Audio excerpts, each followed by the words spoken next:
Hey Tyler, have you ever wanted to make your own podcast? Absolutely I have. Well, if you want to make your podcast, you should go to Anchor. It's the easiest way to make a podcast. Here's why. For one, it's free to use, no monthly fees. There's creation tools that allow you to record and edit your podcast right from your phone or computer, so you don't need any of that special equipment. Anchor will distribute your podcast for you so it can be heard on Spotify, Apple Podcasts, and many more. You can make money from your podcast with no minimum listenership, and it's everything you need to make a podcast in one place. If Jeff and I can make a podcast using Anchor, literally anybody can. So, download the free Anchor app or go to anchor.fm to get started. The following podcast is a member of the Pokecasters Network. Pokecasters Network, supporting Pokemon content creators, their shows, and the community of Pokemon fans. To find out more, check out PokecastersNetwork.com or find us on Twitter and Facebook.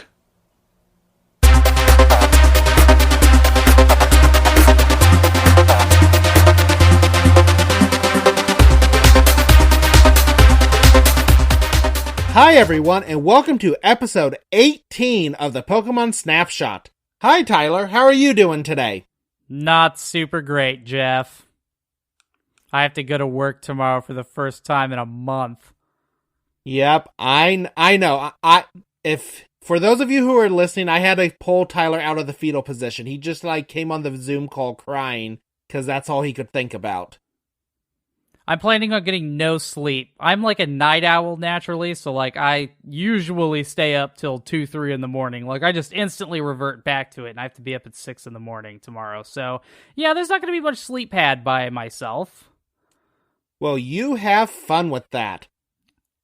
And to our listeners, if you want to tweet at us, make sure to tweet us at Pokemon Snapshot, or you can email us at thepokemonsnapshot@gmail.com. Also, go on to Apple Podcasts and give us a review. Let us know what you think and we'll read them on the air. Before we get started with this episode, though, I want to put a disclaimer out there. This episode was originally banned in the United States, but it did air here eventually, but it was heavily cut. So, if you have younger kids who are listening to this, just to let you know, we will be talking about some things that does not fly with American cartoons in the 90s. And they let a lot in the 90s. So, Tyler, are we ready to get into the episode? I am ready to roll on this bad boy. Alright, so today's episode is episode 18, and it was called Beauty and the Beach. Or in Japanese, it was called Holiday at Acapulco. It aired on July 29th, 1997 in Japan, and on June 24th, 2000 in the United States. And before we get going, just a little history on that. So this was originally skipped in the original dub, and then in June of 2000, beginning of June, May, I don't know when they first started announcing it, but they started saying they were going to air the lost episode of Pokemon. And so, this was still in the infancy of the internet. Not as many people knew about this type of stuff. So, I remember watching it when it aired, the lost episode, and I think it only aired one other time, and that was in August. This episode has only aired twice, and it has not been on any Pokemon DVDs. You cannot find it on the Pokemon.com website, or on Netflix.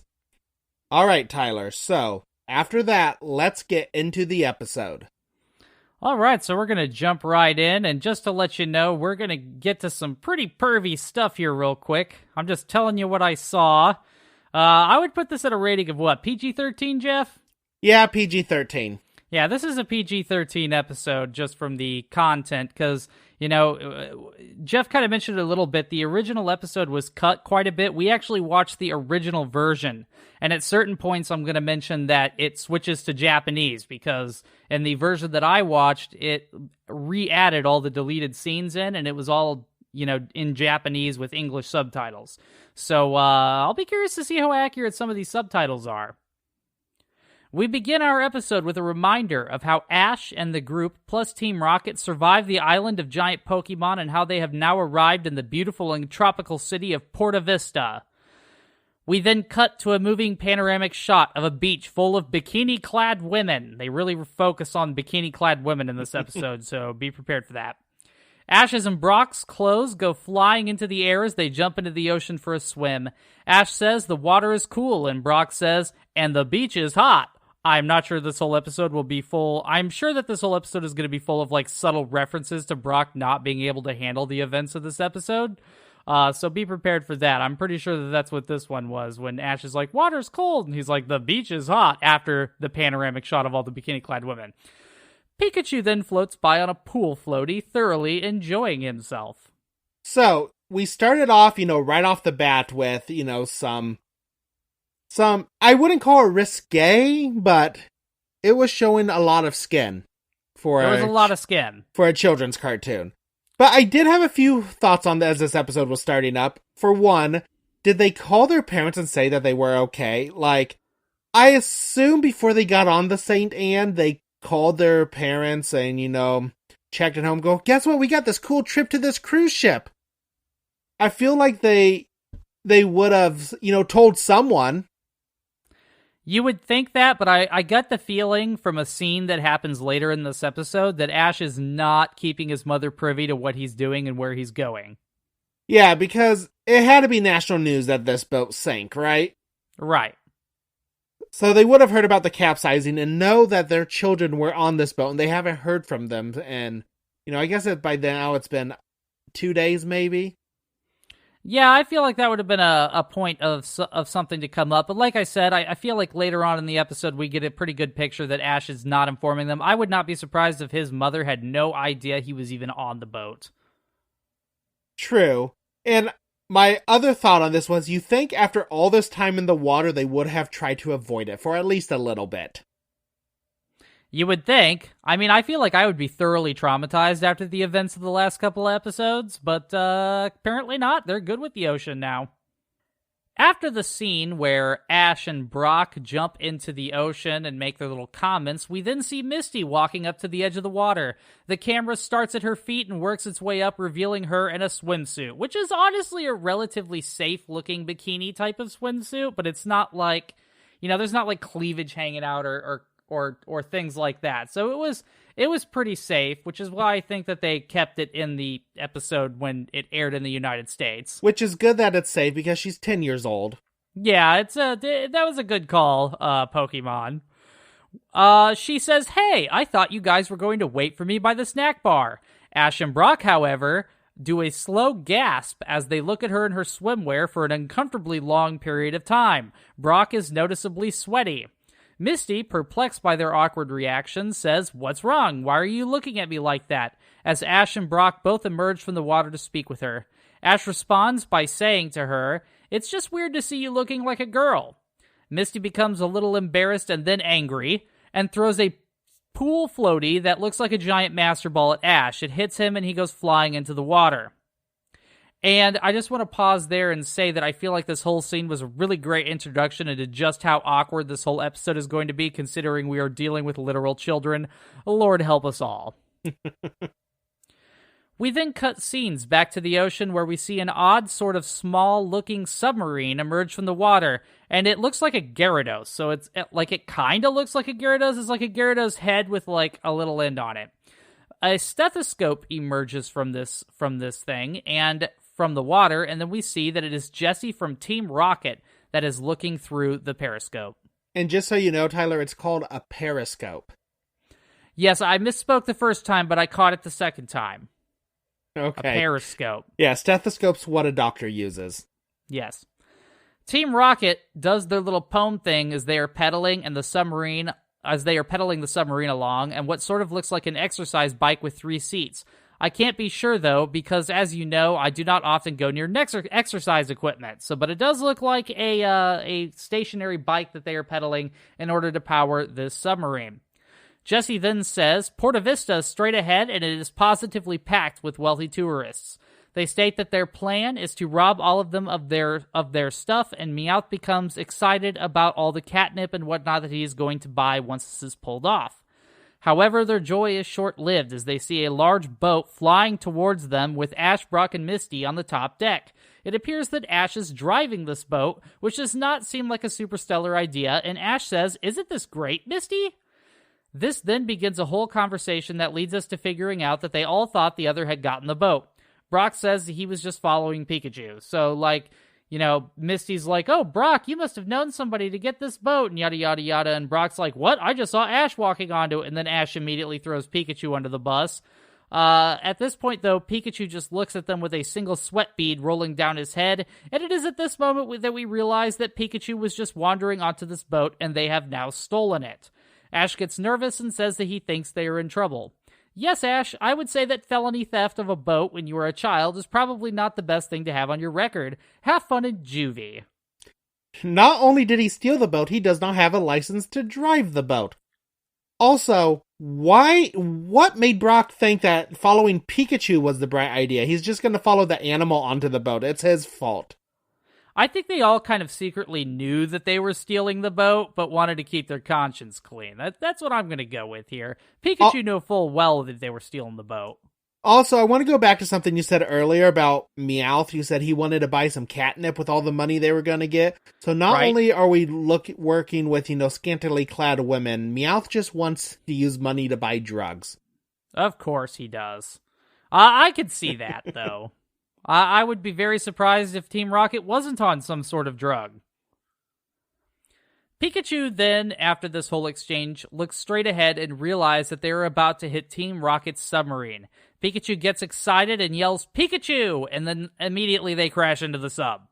We see Team Rocket's sub begin rapidly floating to the bottom of the ocean before we flash to the boat where Ash is yelling that something broke and he can't stop.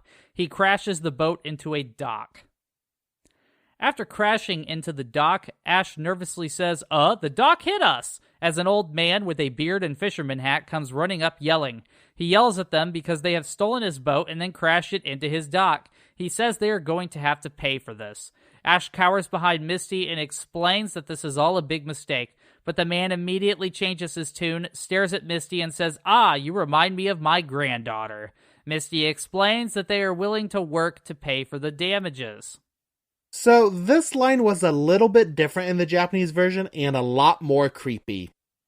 Oh no. Instead of telling Misty that he looks like his granddaughter, the old guy says he is looking forward to seeing her in 8 years. Oh, Lord in heaven. It's funny that you mentioned that because in that scene, I almost included something about how creepy he says that. Like he says, "Oh, you look just like my granddaughter." And the expression on his face, you can tell that it was kind of a creepy tone. But I decided to skip past it because there's so much creepy stuff already. And I didn't want to grasp at straws with creepiness because we have just so much of it already. So I think that is very fitting that that's what he actually said. Yeah, and you know what he makes me think of, Tyler? Have you ever seen the Dragon Ball anime? Yes. He makes me think a lot of Master Roshi. He kind of is that creepy old man. Yeah, he's kind of dressed like Master Roshi, too.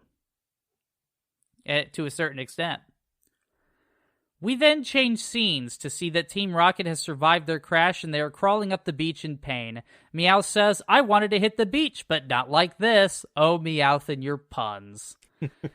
James says that it isn't fair that every time they come up with a foolproof plan, Ash and his friends mess it up, which seems illogical to me because if the plans were truly foolproof, then how come they keep getting fooled by one of the dumbest people in the entire show?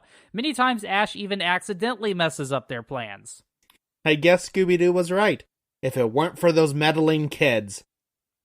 Right? All the bad guys and Scooby-Doo going, "If it weren't for those meddling kids," it's kind of a moment Team Rocket is having. No, Team Rocket, your plans are just very obvious and not well thought out. Jesse begins to say that they are going to have to repair their sub when just then a really creeping-looking little girl, and I put little girl with a question mark here, because I was not sure, walks up in a pink dress. This character is almost indescribable as they simultaneously look like an old woman and a little girl. So it's like a little girl's body with an old woman face, and she has a very deep, almost Italian-American sounding accent, from the East Coast or something. Yeah, and I think what she's kind of supposed to be based off of is like the Japanese folklore or just the typical hag from Japanese folklore. Ah. Okay. She explains, after walking up to Team Rocket, she explains that this section of beach is for restaurant patrons only and that she doesn't need squatters. James offers for them all to be waiters for her, and Jessie seems confused, but then Meowth explains that they need money to fix their sub. The girl then says, "Working for me ain't no picnic. I can be brutal." James gets nervous, but says, "We work with Jessie, so we know all about brutal." That was a sick burn. Good job, James. The scene then changes, and we see Ash and Brock standing outside of a small restaurant along the beach. They are advertising food such as squid on a stick and clam juice snow cones. Sounds delicious. But they were much more creative in the English dub with their food than the Japanese version. In that version, all they were saying is they were serving ramen and shaved ice, and they can come and get out of the sun. Wow, I felt like that would be a better way to advertise your restaurant, because I don't think that I would want to eat clam juice snow cones, but whatever. Just then, a couple walks up to Brock and Ash as they're standing outside, and Brock asks table for two, but the girl doesn't want to eat there and says it looks like a dive. They then spot a much nicer restaurant down the beach and start headed that way. They arrive and are greeted by Jessie in a waitress uniform who says, "Welcome to Brutala's Ocean Chateau." She guides them in and makes a face at Ash and Brock as she does so. Ash asks, what is she doing here? Because I guess the thought of checking on the vessel that they rammed into never really crossed their mind. Like, they kind of just like, oh, we hit this dock and got in trouble. Those people that we plowed into in the ocean and they sank to the bottom? Whatevs. I mean, they got out of it, so maybe they thought it was no big deal. I guess so.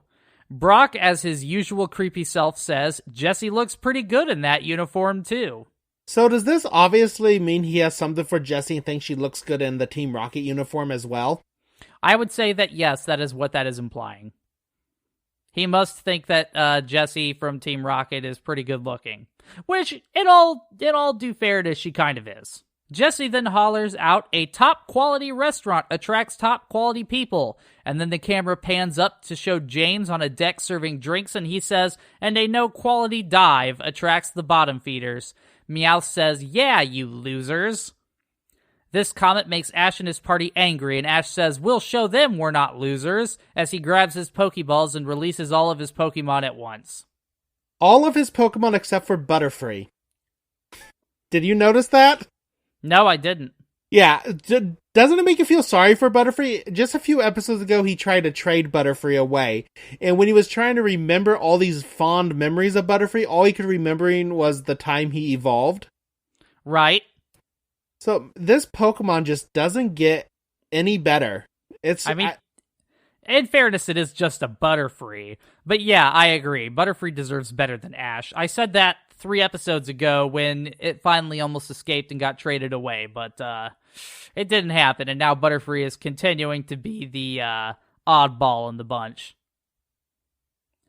After Ash releases all of his Pokemon, some of them begin handing out flyers for the restaurant they are working at to happy-looking people.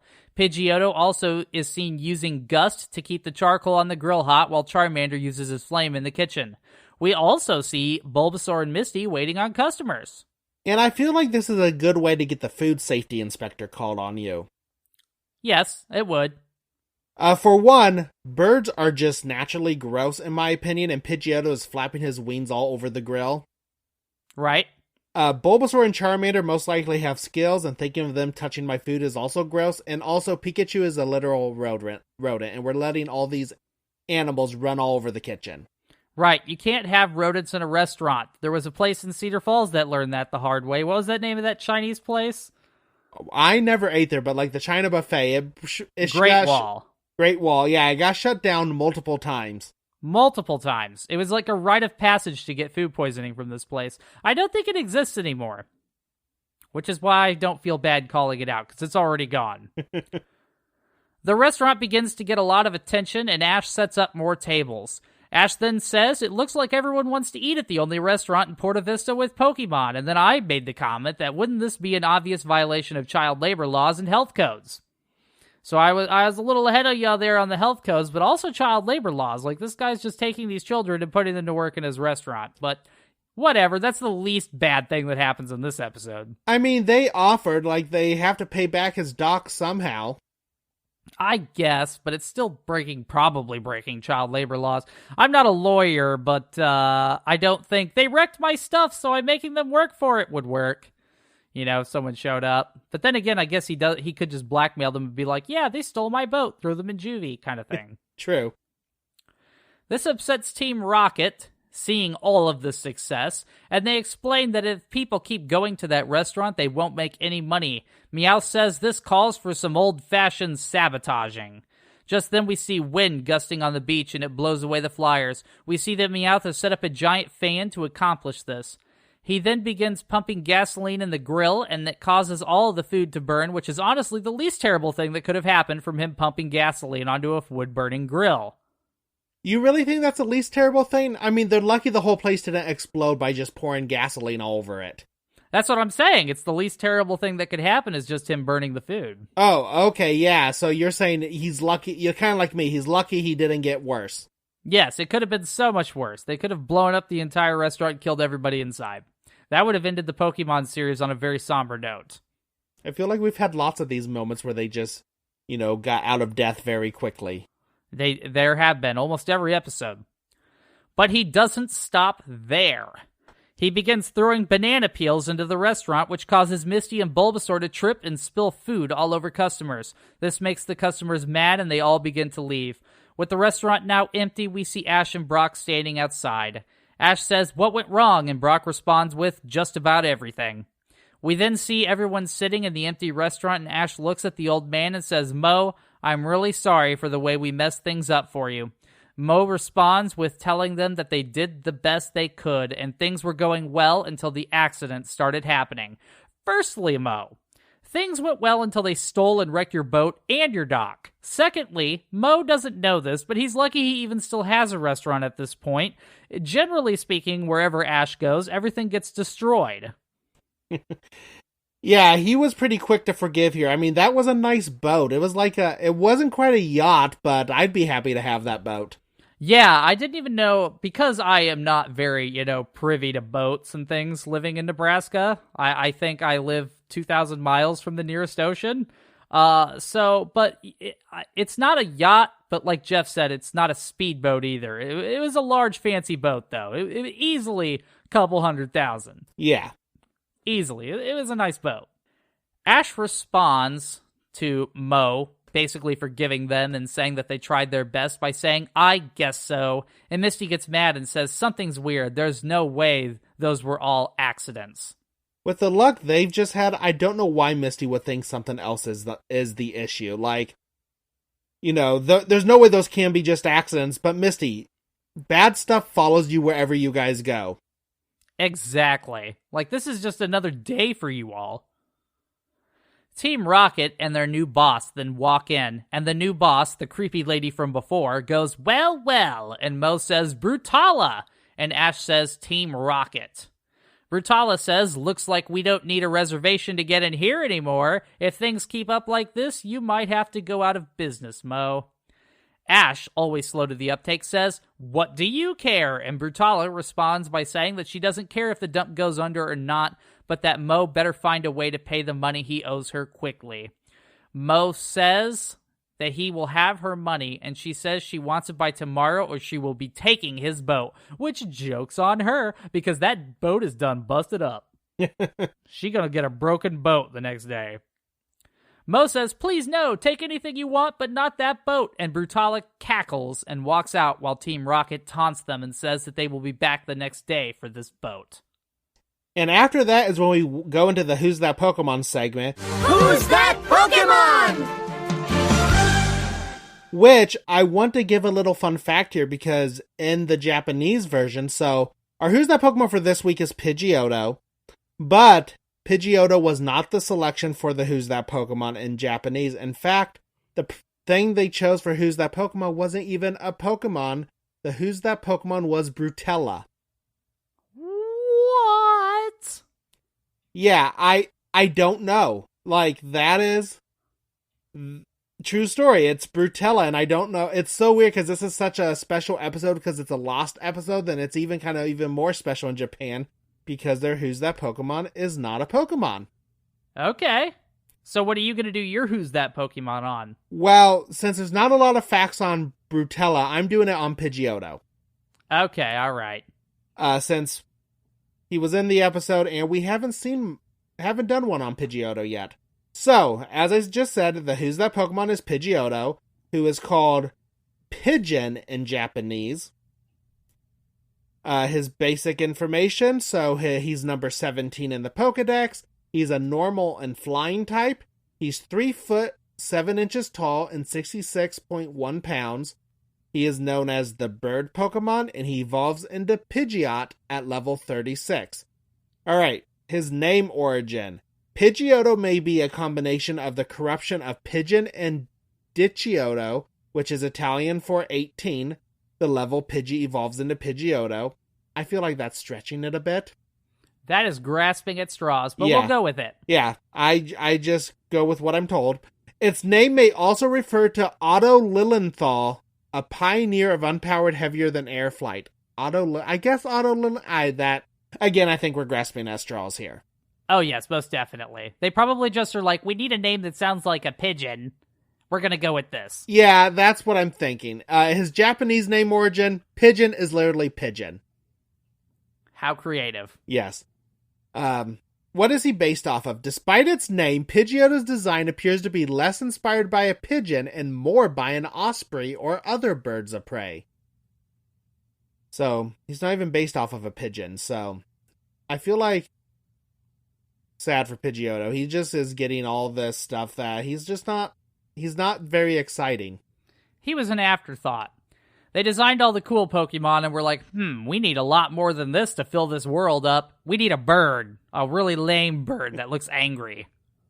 Alright, so Pidgeotto's biology. Pidgeotto is a raptor-like avian Pokemon. It is covered with brown feathers, has a cream-colored face, underside, and flight feathers. It has a crest of pinkish-red feathers on its head and black angular markings behind its eyes.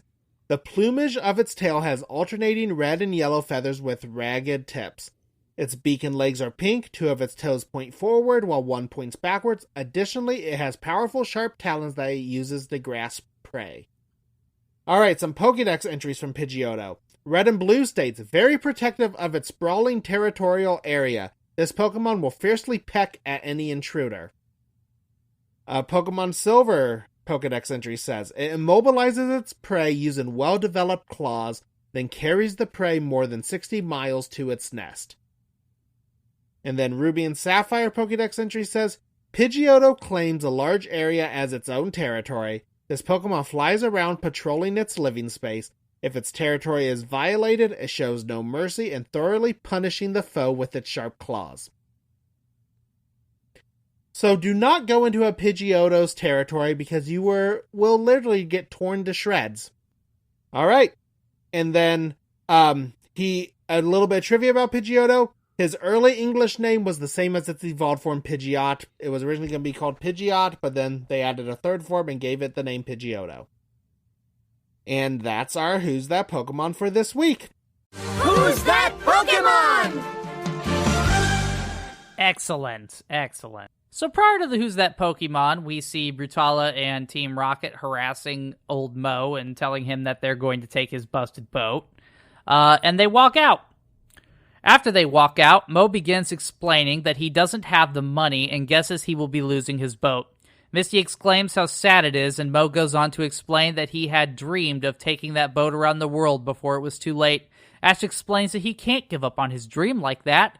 He explains that his dream is to become the greatest Pokemon trainer, and how even though it will be tough, he is going to do everything he can to make it happen. Ash begs him not to give up, and Brock agrees with him. They all agree that they're going to work together to help him get the money he needs.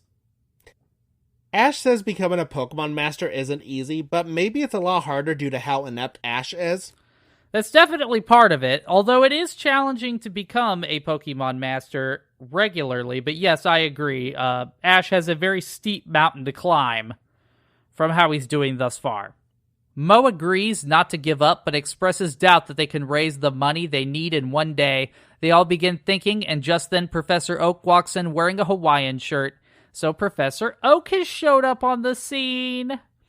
He says he has a suggestion, and before he can explain it, Ash's mom also walks in behind him.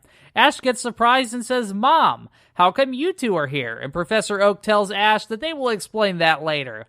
Oh, snap.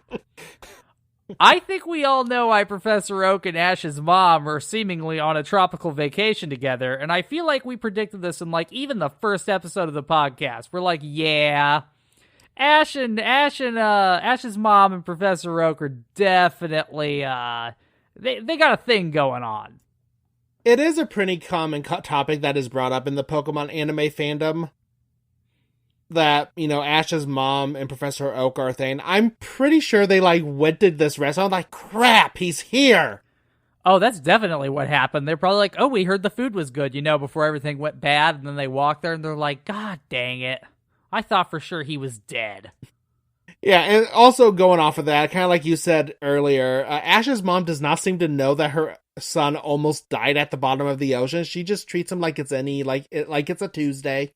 Yeah, and it was this scene that I was referencing before when I said I don't think she even knew, because I feel like that would be the first thing that would come out of your mouth upon seeing your son if you thought that he had sunk to the bottom of the ocean on a ship, and they gave him a funeral. So clearly nobody's informed her. A funeral that she wasn't even invited to. No. Well, I mean, they had to dump him off the ship, Jeff. It would have taken, what, an hour to get back to the port? Professor Oak then hands them an advertisement for the annual Porta Vista Beach Beauty and Pokemon Costume Contest. Brock says that a beach beauty contest sounds excellent. Of course he would think that sounds excellent. Of course he would. Professor Oak explains that people come from all over for the contest and suggests that they advertise the restaurant there. Misty also says that she wants to enter the beauty contest, and Professor Oak agrees that this is a good idea since there are cash prizes for winning. So Misty is going to join the beauty contest. Ash says, well, our money worries are over, and they all cheer. That's a lot of confidence right there, Ash, considering what you're headed up for. Yeah, he just automatically thinks they're going to win. Oh, they're going to win, yeah. He's like Misty, who I make fun of every episode for her looks. She'll win a beauty contest for sure. We're good. And we'll get plenty of people to come eat at this restaurant, you know, a day after we destroyed everything. We then change scenes to Pidgeotto flying over the beach and dropping some pamphlets as a 90s hip-hop style music plays in the background. This is a great scene. The announcer for the contest explains that the contest will begin soon and that there is a $1,000 cash prize for winning in each category. So, and I think it's revealed later, but the announcer, I mean, I could tell right away it's actually Brock because of his voice, which doesn't make sense since they made him the announcer even though he doesn't even live there. Like, he just automatically becomes the announcer. And also, $1,000 for winning each category. There's 2 categories. Was $2,000 really going to cover the dock and the boat? Most likely not, if my evaluation of the cost of the boat holds up. Also, Jeff, I just want to point out that you had a Spoiler King moment, because I do mention that later when there's like a grand reveal that it is Brock. I mean, you heard his voice. Like, it was a very distinct voice. That's not a spoilery moment. It wasn't that distinct. I didn't notice it the first time I watched it. Sorry, Jeff, I'm giving that to you. You're on the wall of shame now. The Pokemon Snapshot wall of shame. We see Ash and Misty cheering that the place is packed, and Mo says that he will be able to pay Brutala her money. Brutala watches on in anger because apparently she doesn't like money. She really wants that boat that she doesn't know is destroyed. I guess so. Like, she's like looking on, like she tells them, I want my money or your boat. And then she sees them actively working towards what she wants. And she's like, I don't like that. Like, come on now. What do you want, Brutala? We then change scenes to Ash sitting in the audience with his mom and Professor Oak. His mom explains to him that they are there with a tour group called the Pallet Town Volunteer Patrol. and Professor Oak explains that his mom has been worried about him.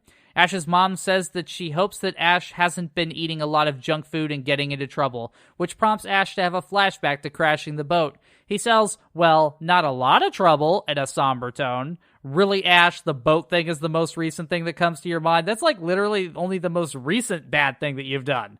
You've done a ton of bad things, and you've almost died in pretty much every episode preceding this. Mo then chimes in and says that he is the one who got into trouble and that Ash helped him, conveniently leaving out the part where Ash committed felony robbery and wrecked his stuff. Ash's mom sighs in relief, and Ash thanks Mo with a knowing look on his face. Ash probably knew that Mo could have ended his whole adventure for him by telling his mom the truth. I feel like, even if she didn't know anything else, just like stealing a boat and crashing it probably would have been enough to make Ash's mom be like, all right, Ash, I think you're coming home with me, kind of thing. Yeah, for sure. The contest then begins, and we see that Brock is the announcer or judge. Well, if you're watching the episode, this is when you see Brock as the announcer or judge. How the heck did this happen? Jeff kind of mentioned that a little bit earlier, but did, like, Brock, 12 years old, just stroll up and be like, hey, you know this giant event that people travel all over the world to check out? How about I announce for it and run the whole show? Brock announces that the first contestant is coming up, and the curtain opens to Misty walking down the runway in her bikini as a crowd cheers and men gawk. She says to herself, this is totally embarrassing and degrading, but we need the money. I feel like there's a lot of women that participate in contests like this that are like walking down the runway thinking to themselves, I'm getting paid a lot of money. If I win, I get a lot of money. Just to like make it a little more tolerable for themselves. Which, I can't blame them. If I was a good-looking woman, Jeff, you can guarantee I'd be Miss America right now. Okay. Yeah, for sure. There is another awkwardly long scene, by the way, during this whole thing, where the camera is slowly panning over her. This is going to be a really awkward sequence of scenes, I can already tell. Brock then announces her Pokemon, and we see Squirtle come out with a helmet on while hovering around on Staryu's back. And Starmie's back. Apparently, they are supposed to be aliens, and they're flying saucer. Yeah, and you corrected yourself there, but Brock does call it a Staryu, even though it is actually a Starmie. And there's another area I want to mention here, because they start spraying water all over Misty, and Brock starts getting a little too excited, like, creepy. I totally missed that part. Yeah, they're spraying water, and Brock is just like, oh, look at them go, and I'm just like, Brock is probably thinking, yes, this is turning into a wet t-shirt contest or something. Oh my. Yeah, I missed that. I could have just mentally blocked it out. Brock then says, great job, Misty, but all of a sudden, Jessie knocks Misty over and says, we'll take victory. She is now in a much more revealing bikini, but it is James next to her who really steals the show in terms of revealing bikinis. He is also wearing makeup and that whole thing. And oh lord, here we go. Also, I want to point out something. This whole scene, it transfers over into Japanese, so I'm just going to read to you what the subtitles said. I am not totally convinced that this is what was actually said, but this is what the English subtitles said. And Jeff, I do see your next comment, but that is coming up here with the inflatable stuff. Yeah, and I'm just saying Tyler's not going over the part right now, but oh boy, this is why this episode got banned, and it is for a good reason. The whole scene is relatively disturbing, but James really brings it up a notch. Like, he goes really full board on this. So after being shoved over and seeing Jessie and James standing in very revealing bikinis, especially, like I said, James, like he is pouring out of this thing, Misty hops up and says to James, what, aren't you a man? And James responds by saying, I am. My beauty doesn't exist in men, though, whatever that is supposed to mean. Jessie then says, annoying little brat, go away, and James immediately says, service, service, while inflating his fake breasts up and down. So he has like an air pump on his fake breasts in this bikini thing, and he is pumping it, inflating his breasts up and down. He then says, look here, and beckons the crowd to look at him as he is doing this. And like I said before, I'm just telling you what the English subtitles said. I don't know why he was just saying service, service as he was doing this. I'm willing to bet it was probably something else, but that is what the English subtitles said. So we're just going to go with that. Yeah. These aren't officially subtitled like by, Funimation or 4Kids or whatever. The company that, like you would watch anime nowadays with subtitles. This was not done by some big company. This was fan translated and put up on Dailymotion or Pokeflix.tv, where you can watch the episodes that we could not get to legally because this one does not exist anywhere. But yeah, so this is not an official translation, and we are just going off of what they said. Right, so the service thing, I have no idea. Brock, as announcer, then says, 2 women have suddenly burst onto the stage, and I personally do not dislike them, but everyone seems to be happy. The crowd cheers and whistles as Jesse says, naturally, and James grabs his breasts and waves them around in front of Misty, saying, you participated 10 years too early. This is much worse than I predicted it would be. So, I have a few notes, and this line I did not see when it was going off, but I have the thing, I have that it translates to you're 10 years too young as he's waving his chest in front of Misty. But I see. I also have in one of the cutout scenes, James says to Misty, when you're older, you'll have a chest like this. Why? Yeah, so as everyone can see, there is a reason this whole scene was taken out of the English version. Yes, a very good, very solid reason. I kind of wish I had never seen this. So, and a little bit fun facts. In season 1, there are 3 banned episodes. Well, there's more now, but they became banned later. They originally aired. But there were 3 original banned episodes, this one and 2 others. And out of the 3, this is the one that wasn't originally translated at first, and the other 2 were, which will be interesting when we get to the other 2, because I feel like they not cover worse things, but, would have been a lot harder to dub out. Okay, I'm intrigued. So after this whole exchange, and like I said, we don't know exactly what was said here, but you get the picture. Misty begins crying as Brock announces the next 2 Pokemon and says that they are dressed as a legendary Pokemon. And we then see Coughing and Ekans as they make their way down the runway in what appears to be a fairly indiscernible costume. I could not readily tell what this was. Brock says that he believes they are supposed to be Omastar. Omastar? Yeah, Omastar. Before anything else can happen, though, Gary and his posse walk up on stage and kick them off of it, which was not called for. And his posse are all girls in bikinis and other various swimsuits. Brock announces that it is a surprise visit by Gary Oak and his women. And I just want to say that Gary is a much worse antagonist than Team Rocket. I mean, he just comes up and just completely kicks their Pokemon off the stage. It's not like he's kicking the humans off the stage, he's kicking the Pokemon off the stage. Right. And the other thing I want to throw out is Brock is doing a terrible job of, running this thing, because this is the 3rd time that somebody has skipped their turn and barged onto the stage. Where's the order, Brock? Where's the law and order here? We flash to the audience where Professor Oak nervously mentions to Ash that he forgot to tell him that Gary came with them on their little trip. Ash is not pleased, and suddenly Gary calls out for Ash, saying that he knows that he is in the crowd. He then says, "Don't worry, Ash. I didn't come here to make you jealous of me. I came here so some of my beautiful fan club members could make you jealous of me," as the girls begin to chant for him. He thanks his fan club and yells to Ash that he wrote that cheer himself. Yeah, and going with the cheer, they rhyme Ash with trash, which is just horrible. Yes, but kind of funny. And it's even worse if you think about how Gary was already ahead of Ash and then went back to Pallet Town to go on this trip with his uncle. Right, absolutely. He was doing so good, he's like, I could take a few days off and go on vacation with Professor Oak and his girlfriend, Ash's mom. And also, I just want to throw out, Jeff, that I know that Gary and his little chant rhymes Ash with trash, but I think we can all agree he could have rhymed it with something much worse. True. Which, honestly, would not have been out of character for the content of this episode. This whole thing then angers Ash, and he shoots up to run on the stage. While he does this, Pikachu was sitting on his lap, I should mention. This knocks Pikachu onto the ground as Ash shoots up out of his seat to go run up to the stage. And Pikachu, hits the ground and kind of looks up like, what the heck? We then flash to Brock counting off the 6 beautiful girls on stage and saying how tough it will be to choose the most beautiful one, and that it is a good kind of tough. Oh, Brock, he's having the day of his life.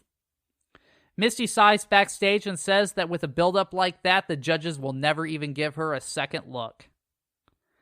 We then see Team Rocket again, and Jessie says, those women are more beautiful than me? This isn't funny. And James blurts out, I am prettier than... before Brutala comes up behind them and grabs them and pulls them off the stage. We flash back to the restaurant where Brutala explains that she knew all along they were with Team Rocket. I wonder what gave her that clue. Could it have been that they were wearing their Team Rocket uniforms when she found them? But she says that she has fixed their Gyarados sub, and that if they don't do what she says, they can't have it. And actually, this where was a little interesting, because when she first comes upon Team Rocket there, they are still in their bikinis, then she pulls them off, and now they're in their Team Rocket uniforms. So I was just thinking, luckily at this point they did put Team Rocket back in their uniforms, otherwise there probably would not have been enough footage to make this into an episode. No, definitely not. Because is that what they cut out, though, in the U.S. aired version? They cut out basically just every scene with Jessie and James in a bikini? Yeah. How about the stuff with Misty in the bikini? Nope. Oh my. I guess we get why it was aired twice. Yeah, it is all because of James' inflatable breasts. Oh, I see. Yeah, those things were definitely gratuitous. He definitely went a little overboard with that accessory. She leads them over to the sub and instructs them to destroy the booty pageant in Moe's restaurant. Team Rocket agrees and says that they are great at destroying things, which isn't that the truth. They hop in the sub, and we then see Ash challenging Gary to a battle. Gary says he doesn't have any Pokemon with him, and Ash says that he is just scared. He says he has no reason to be scared of Ash, and I tend to agree with him. So Ash is like, you're just scared, that's why you don't have Pokemon. It's like, no, Ash, he doesn't have his Pokemon because he's on a tropical vacation with his grandfather and his grandfather's new girlfriend, who incidentally is your mother, which is the ultimate burn. I feel like Gary would be that kid that would be telling Ash things he saw his uncle or his grandfather and Ash's mom doing. Like, yeah, I hope that he didn't see any of that, but yeah. No, I'm not talking about that. I'm like, he sees them holding hands or something. Oh, yeah, okay, yeah. All Jesus, right. Tyler. I gotcha. I didn't know what direction. This is a PG-13 episode. I know, and you were trying to put it into our territory. No, it would not be R unless there were images or describing it, I'm pretty sure. But I guess we'll find out if this jumps up and bites us. Let me find my spot again. Oh, yes. So, after Gary tells Ash that he has no reason to be scared of him, Brock hops in and tells Ash to control himself, and Gary says that he doesn't know how Ash will ever learn to control his Pokemon if he cannot control himself. Just then, Team Rocket sub emerges from the water. They lower tank tracks on their sub and begin driving up onto the beach as people run in horror. Ash yells for everyone to stay calm, so he grabs the mic, and he's yelling into the mic that Brock previously had. Stay calm, it isn't a real Gyarados. He says this so everyone can hear him. Now, I want to mention that, yes, it's not a real Gyarados, Ash, but it is still a tank. At this point, it is a tank, and I'm not sure which is worse. People start to listen to him, though, and kind of calm down, and Ash's mom is really proud for probably the first time ever. You know, I said the same thing. Even though it isn't a real Gyarados, it is still a tank driving straight towards the crowd. That is still a very good reason to be terrified. Yes, I mean, you don't want to have a tank driving at you, I can imagine. Team Rocket then fires a torpedo at Ash. Gary asks if he is going to freak out, which seems like a, thing to do if you see somebody having a torpedo fired at them. Of course he should freak out. And Brock says that it is a heat-seeking missile. Ash says, no way, to Gary, and throws out Charmander and Pidgeotto. Pidgeotto picks up Charmander, and Charmander uses his flamethrower on the ground, which then, for some reason, redirects the missile straight towards Team Rocket. Team Rocket is now flying down the beach trying to escape their own heat-seeking missile, And they're pedaling as hard as they can, trying to escape this thing. And they pedal right towards Brutala and her restaurant, and the missile actually blows up, destroying the restaurant and sending them all flying into the sky. All right, I have a couple things to say here. For one, this was actually a very well thought out plan from Ash. It was. I was surprised. Yeah, the heat-seeking missile, let's send out my fire Pokemon and let it lead the missile to where it needs to go. And something that is going to be interesting later on. So in Season 3, Jessie gets a Wobbuffet, and the person who voices Brutella here ends up voicing Wobbuffet during those episodes. And so, when they get flown into the sky, they go, looks like Team Rocket's blasting off again, and then you hear Brutella going, ah! Remember that sound, because once they get Wobbuffet, usually Wobbuffet goes flying off with them, and it sounds just like Brutella did in this episode. Very interesting. I will have to listen into that.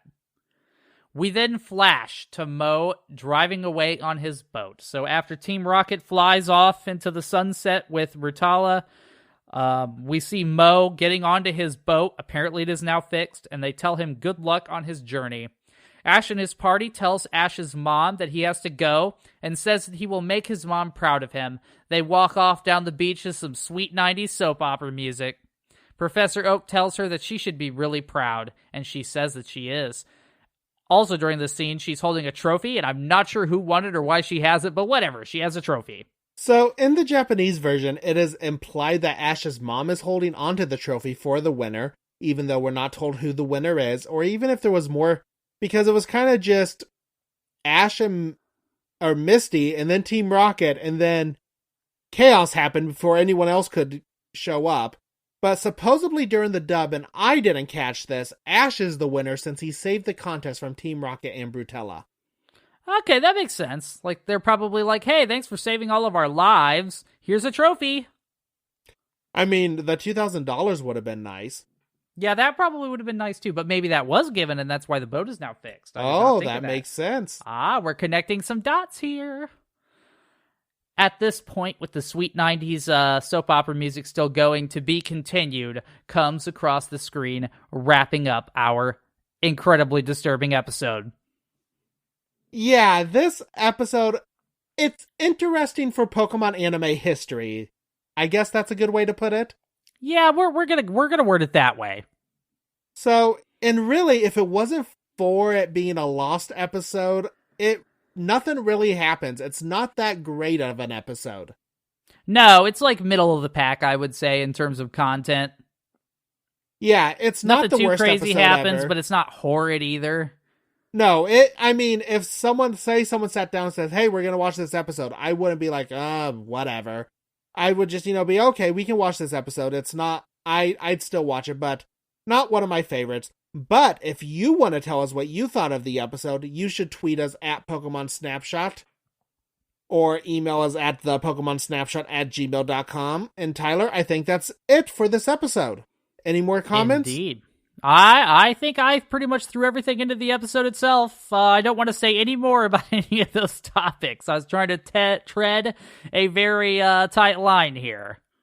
Yes, most definitely. So join us next week when we will be watching episode 19, Tentacool and Tentacruel. It's going to be super cool.